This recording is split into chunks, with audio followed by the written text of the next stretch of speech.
Hello student. तो आज हम वीडियो के इस भाग में कक्षा 7 की हिंदी व्याकरण में आगे की भाग को पढ़ेंगे। पिछले वीडियो में एक्सप्लेन किया जा चुका है और संधि पढ़ रहे थे हम लोग। संधि में जो है वृद्धि संधि तक हम लोग पढ़ चुके थे, आपको बताया जा चुका था। आगे हम पढ़ते हैं आज यण संधि, अयादि संधि, व्यंजन और विसर्ग संधि को पढ़ना है हमको। तो यण संधि देखिए, यण संधि क्या है। कह रहा है ह्रस्व ई अथवा दीर्घ ई के बाद कोई भिन्न स्वर आ जाए तो ह्रस्व ई और दीर्घ ई य में बदल जाता है। उदाहरण देखिए, कह रहा है कि अगर ह्रस्व ई अथवा दीर्घ ई दोनों के बाद अगर कोई भिन्न स्वर अगर आ जाता है तो यह किस में बदल जाते हैं? यह बदल जाते हैं य में। य में बदल जाते हैं। जैसे देखिए यहाँ पर ह्रस्व ई या दीर्घ ई के बाद क्या आया है? ह्रस्व अ या दीर्घ आ। यहाँ पर क्या हो गया है? य। जैसे देखते हैं हम, देखिए अति धन अंत, तो अति धन अंत इसमें जो है ह्रस्व ई है, ठीक है। तो ह्रस्व ई का किससे हो रहा है? अ से। ह्रस्व ई और अ का यहाँ पे जो है मेल हो रहा है, तो यहाँ पर क्या हो जाएगा? ये बदल जाएगा, इसमें परिवर्तित हो जाएगा यह। तो अति धन अंत अत्यंत, अत्य अंत अत्यंत, आदि धन अंत आद्यांत। ठीक इसी तरीके से देखिए अभिधन आगत अव्यागत, अति धन आचार अत्याचार, यदि धन अपि, यदि धन अपि तभी वही हो गया है। तो यद्यपि और नदी धन अर्पण तो भी यह हो जाएगा नद्यर्पण, इति धनादि इत्यादि, परिधन आवरण पर्यावरण। अब देखिए यहाँ पर ह्रस्व ई दीर्घ ई के बाद जो है ह्रस्व उ या दीर्घ उ, तब भी क्या हो जाएगा? यह हो जाएगा।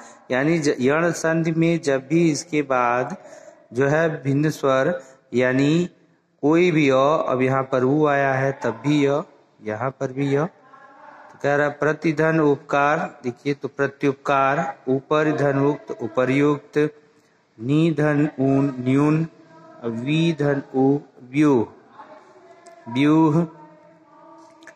ठीक उसी प्रकार देखिए यहाँ पर ह्रस्व ई दीर्घ ई के बाद अब क्या आया है? ह्रस्व ई या दीर्घ ए, तब भी हमारा क्या हुआ है? यह ही हुआ है। यानी कह रहा है कि कभी भी जो ह्रस्व या दीर्घ ई के बाद अगर भिन्न स्वर आता है तो वह किस में बदलता है? य में। वह बदलता है य में। तो प्रतिधन एक प्रत्येक, और देवी धन ऐश्वर्य दिव्यैश्वर्य दिव्यैश्वर्य। दूसरा देखिए, दूसरा इसमें उ ह्रस्व उ अथवा दीर्घ उ के बाद यदि कोई अन्य स्वर आ जाए तो उ ह्रस्व उ या दीर्घ उ किस में बदल जाता है? व में। देखिए कि भाई आप लोग को लर्न करना होगा, ये जानना होगा। आप स्वयं से भी अध्ययन करेंगे, इसके बाद भी आप प्रैक्टिस करेंगे। कह रहा देखिए ह्रस्व उ अथवा दीर्घ उ के बाद यदि कोई अन्य स्वर, यानी यह उ के बाद जो है कोई अन्य स्वर आ जाता है तो यह ह्रस्व उ या दीर्घ उ किस में बदल जाता है? व में। इसमें व में बदल जाता है।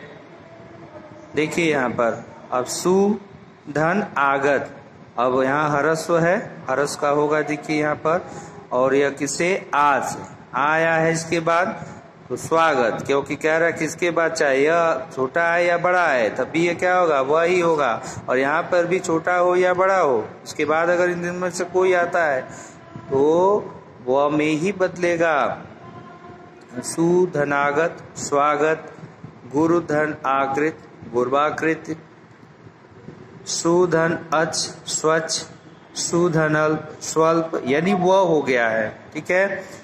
अब देखिए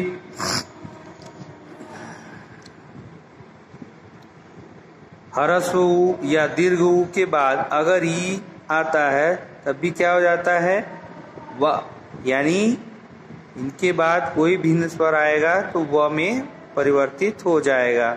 अनुधनित, अन्वित, अनुधनेषण, अन्वेषण।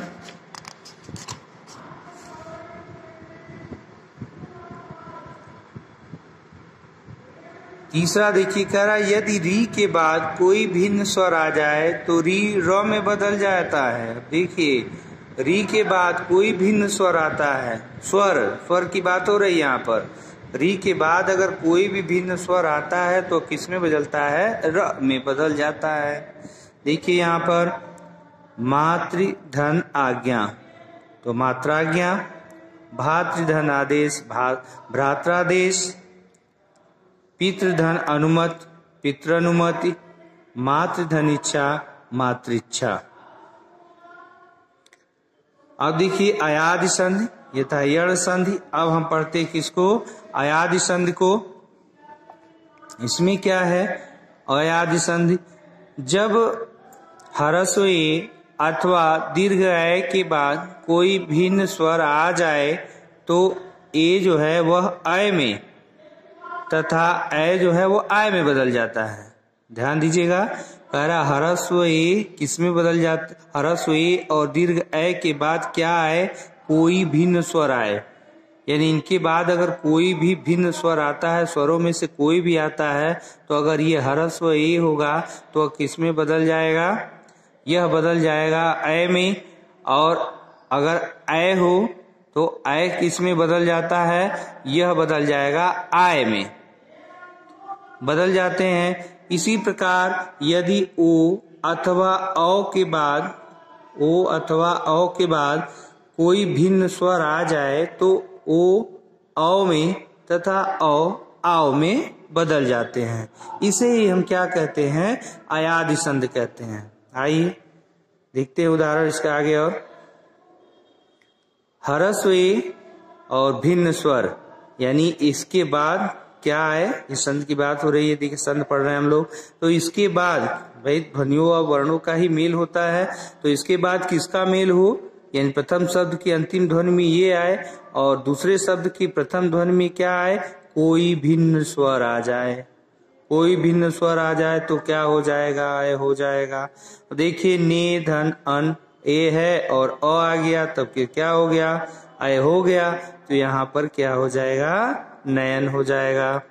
ठीक उसी प्रकार से धन अन शयन हो जाएगा। ए धन भिन्न स्वर आय, ठीक है, यहाँ रस था, यहाँ दीर्घ ए आएगा। जैसा कि आप जानते ये था तो भिन्न स्वर आया तो अय हुआ, और अय है यानी दीर्घ अय है। इसके बाद कोई भिन्न स्वर आएगा तो क्या हो जाएगा, वह आय में बदल जाएगा। देखिए गय धनक क्या हो जाएगा, गायक हो जाएगा। भाई अय और अय और अ क्या हो जाएगा, गायक हो जाएगा। और लय धनक लायक हो जाएगा, और नय धनक नायक होगा, और गय धनन गायन होगा। अब देखिए ओ भिन्न स्वर तो अ हो जाएगा, तो भोधनन भवन हो जाएगा, और पोधनन पवन हो जाएगा। औ के बाद अब भिन्न स्वर, जैसा कि आपने ऊपर पढ़ा है कि ओ है तो औ और औ है तो आओ। तो यहाँ पर जो है पौधनक पावक होगा, भौधनुक भावुक होगा, और पौधनन पावन होगा, नौधन एक नाविक होगा। तो यहाँ पे जो है आपका ये स्वर संधि कंप्लीट हो गया। इसके 5 जो है भेद को भी हम लोगों ने पढ़ा है। अब आगे हम पढ़ते हैं किसको, व्यंजन संधि को। व्यंजन संधि में क्या है, देखिए व्यंजन संधि यानी व्यंजन का मेल, अभी स्वरों का मेल हम जान रहे थे, अब व्यंजन का मेल।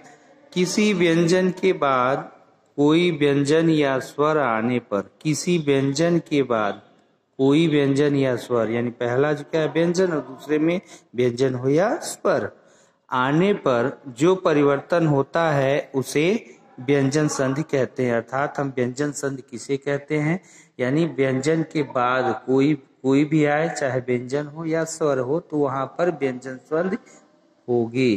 कैसे भाई, प्रथम शब्द की जो अंतिम ध्वनि है अगर वह व्यंजन है तो उसके बाद चाहे स्वर आए या व्यंजन आए वह व्यंजन संधि ही होगी। जैसे तत् धन लीन और तल्लीन, वाक धन ईश, वागीश।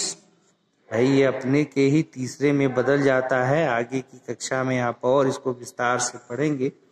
पंचमाक्षर के जो होते हैं वो अपने वर्ग के ही तीसरे अक्षर में जो है बदल जाते हैं। तो वा क, तो ये ग हो जाएगा, क ख ग तीसरे में बदलेगा तो वागीश क्या हो जाएगा, वागीश। तत् धन अनुसार, यहाँ पर त थ द देखिए तीसरे में कन्वर्ट हो रहा, तद अनुसार। सत धन जन, सज्जन। उत धन नति, उन्नति। और खड़ धन मास, खंडमास। दिक धन दर्शन, दिग्दर्शन। जगत धन अम्बा, जगदम्बा। तत् धनमय, तन्मय। ठीक है, इस प्रकार से देखिए यहाँ पर जगत धन ईश, जगदीश है। वाग धन दान, वागदान। खड धन आनंद, खडानन। दिक धन अंबर, दिगंबर। विपत धन जाल, विपत जाल। दिक धन गज, दिग्गज। सत धन गत, सदगत। वाक धन में, वाग्मय। और उत धन हार, उद्धार। विसर्ग संधि, विसर्ग संधि में देखिए विसर्ग के बाद कोई स्वर अथवा व्यंजन आने पर जो परिवर्तन आता है उसे विसर्ग संधि कहते हैं। उदाहरण देखिए इसका हम लोग। निह धन बल, निर्बल। और नी धन मल, निर्मल। और नी धन धन, निर्धन। और नी धन तेज, निस्तेज। और नी धन संकोच, निसंकोच। दुह धन परिणाम, दुष्परिणाम। और दुह धन कर्म, दुष्कर्म। और निह धन काम, निष्काम। यानी जब भी ये विसर्ग देखे और आगे के जो है तो विसर्ग संधि होगा। ठीक है, जो विकार उत्पन्न होगा उसे हम विसर्ग संधि कहेंगे। और निह धन संकोच, निसंकोच। नी धन जन, निर्जन। नी धन रस, नीरस। नी धन तार, निस्तार। और नी धन फल, निष्फल। और दुह धन साहस, दुस्साहस। और नी धन चल, निश्चल। और मन धन ताप, मनस्ताप। इस प्रकार से हम जो है संधि आप की जो है ये चैप्टर ये पूरा हो गया। संधि को हम लोगों ने जान लिया। देखिए क्या कह रहा है, यदि विसर्ग से पहले अ हो और विसर्ग का मेल क व के साथ हो तो विसर्ग में कोई परिवर्तन नहीं होता। यह विशेष है, ध्यान रखिएगा हमेशा कि यदि विसर्ग से पहले अ हो और विसर्ग का मेल क या व के साथ हो तो विसर्ग में कोई परिवर्तन नहीं होता। देखिए आइए हम जानते हैं कि अब तक जो है इस चैप्टर में हमने क्या सीखा। एक बार रिपीट कर लेते हैं उसको हम। देखिए दो वर्णों के मेल को संधि कहते हैं। जैसा कि हमने पढ़ा है भाई, शब्दों का मेल नहीं वर्णों का ही मेल होता है। तो जो विकार उत्पन्न होता है उसको हम संधि कहते हैं। इसमें प्रथम शब्द की अंतिम ध्वनि और दूसरे शब्द की जो प्रथम ध्वनि है उन्हीं का मेल होता है। संधि तीन प्रकार की होती है। कौन कौन? स्वर संधि, व्यंजन संधि तथा विसर्ग संधि। स्वर संधि में दो स्वरों का मेल होता है। स्वर संधि में दो स्वरों का मेल होता है। भाई स्वर है तो स्वरों का मेल होगा स्वर संधि में। जब व्यंजन का मेल किसी व्यंजन या स्वर से होता है तो उसे व्यंजन संधि कहते हैं। जैसा कि अभी हम लोगों ने पढ़ा कि व्यंजन संधि किसे कहते हैं, तो व्यंजन संधि यानी प्रथम शब्द की जो अंतिम ध्वनि है वर्ण है वह व्यंजन है और दूसरा जो है वह स्वर या व्यंजन कोई भी हो तो वहां पर जब संधि होगी तो वह व्यंजन संधि कहलाएगी। व्यंजन संधि जब विसर्ग के साथ स्वर और व्यंजन का मेल होता है तो उसे विसर्ग संधि कहते हैं, जिसको अभी अभी हम लोगों ने पढ़ा है ऊपर विसर्ग संधि को। तो उम्मीद है अब क्लियर हो गया होगा ये चैप्टर आप लोगों को। सो स्टूडेंट, अब नेक्स्ट वीडियो में आगे के इसके प्रश्न और उत्तर को हम डिस्कस करेंगे, आगे जानेंगे। आज के लिए बस इतना ही।